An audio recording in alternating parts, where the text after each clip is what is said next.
হজরত ইব্রাহিম আল্লাহর প্রিয় বান্দার নামানি জীবন। বিসমিল্লাহির রহমানির রহিম। প্রিয় শ্রোতাবৃন্দ, আজ আমরা আলোচনা করব এমন এক নবীর জীবন নিয়ে যার নাম শুনলেই ঈমান শক্ত হয়, তাওয়াক্কুল বেড়ে যায়। তিনি হলেন হজরত ইব্রাহিম আলাইহিসসালাম। হজরত ইব্রাহিম আলাইহিসসালাম এমন এক সময়ে জন্মগ্রহণ করেছিলেন যখন পুরো সমাজ ছিল শিরকে ডুবে। মানুষ নিজের হাতে বানানো মূর্তিকে সিজদা করত। আশ্চর্যের বিষয় হল, তার নিজের বাবা আজর ছিলেন মূর্তি প্রস্তুতকারক, কিন্তু ছোটবেলা থেকেই ইব্রাহিম আলাইহিসসালামের চিন্তা ছিল আলাদা। তিনি আকাশের তারা, চাঁদ, সূর্য দেখে ভাবতেন, এগুলো ডুবে যায়, অদৃশ্য হয়ে যায়। তাহলে এগুলো কিভাবে রব হতে পারে? তিনি বুঝে গিয়েছিলেন, আমার রব একজন, যিনি কখনো ধ্বংস হন না। তিনি সাহস করে নিজের বাবা ও জাতিকে বলেছিলেন, আমি সেই সত্তার ইবাদত করি, যিনি আমাকে সৃষ্টি করেছেন, যিনি আমাকে পথ দেখান। একদিন পুরো শহরের মানুষ উৎসবে বের হয়ে যায়। তখন ইব্রাহিম আলাইহিসসালাম সুযোগ নেন। তিনি মন্দিরে ঢুকে একে একে সব মূর্তি ভেঙে ফেলেন। শুধু সবচেয়ে বড় মূর্তিটাকে রেখে দেন এবং তার গলায় কুডাল ঝুলিয়ে দেন। লোকেরা ফিরে এসে ক্ষেপে যায়। তারা জিজ্ঞেস করে, এ কাজ কে করেছে? ইব্রাহিম আলাইহিসসালাম শান্তভাবে বলেন, যদি কথা বলতে পারে, তাহলে বড় মূর্তিটাকেই জিজ্ঞেস করো। এই কথায় সবাই চুপ হয়ে যায়। কিন্তু সত্য মেনে নেওয়ার বদলে তারা রাগে অন্ধ হয়ে যায়। তারা সিদ্ধান্ত নেয়, ইব্রাহিমকে আগুনে নিক্ষেপ করতে হবে। বিশাল আগুন জ্বালানো হয়। আগুন এতটাই ভয়ঙ্কর ছিল যে কাছে যাওয়া যায় না। দূর থেকে যন্ত্রের মাধ্যমে তাকে আগুনে নিক্ষেপ করা হয়।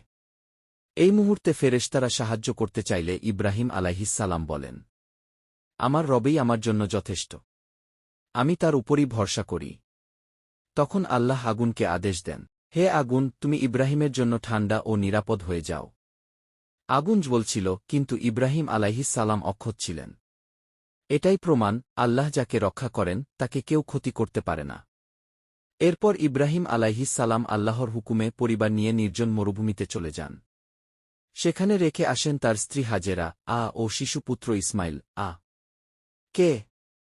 পানিও নেই, মানুষও নেই, শুধু আল্লাহর উপর ভরসা।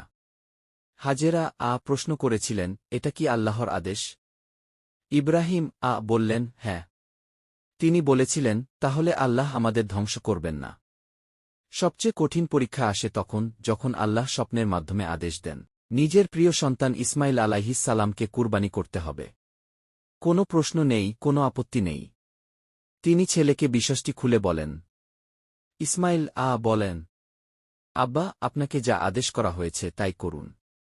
ইনশাআল্লাহ আমাকে সবরকারী পাবেন। কুরবানির সময় ছুরি চলেনি। আল্লাহ জানিয়ে দেন, পরীক্ষা সম্পন্ন হয়েছে। ছেলের বদলে জান্নাত থেকে কুরবানি পাঠানো হয়। এ থেকেই কুরবানির শিক্ষা এসেছে। আল্লাহর ভালোবাসার সামনে নিজের সবচেয়ে প্রিয় জিনিসও ত্যাগ করতে প্রস্তুত থাকতে হবে। প্রিয় শ্রোতাবৃন্দ, হজরত ইব্রাহিম আলাইহিসসালামের জীবন আমাদের শেখায়, আল্লাহর উপর ভরসা করলে ভয় থাকে না। সত্যের পথে একা হলেও পিছিয়ে যাওয়া যায় না। আল্লাহ যাকে পরীক্ষা করেন তাকেই সবচেয়ে বেশি ভালোবাসেন। আল্লাহ আমাদের সবাইকে এই ঈমান দান করুন।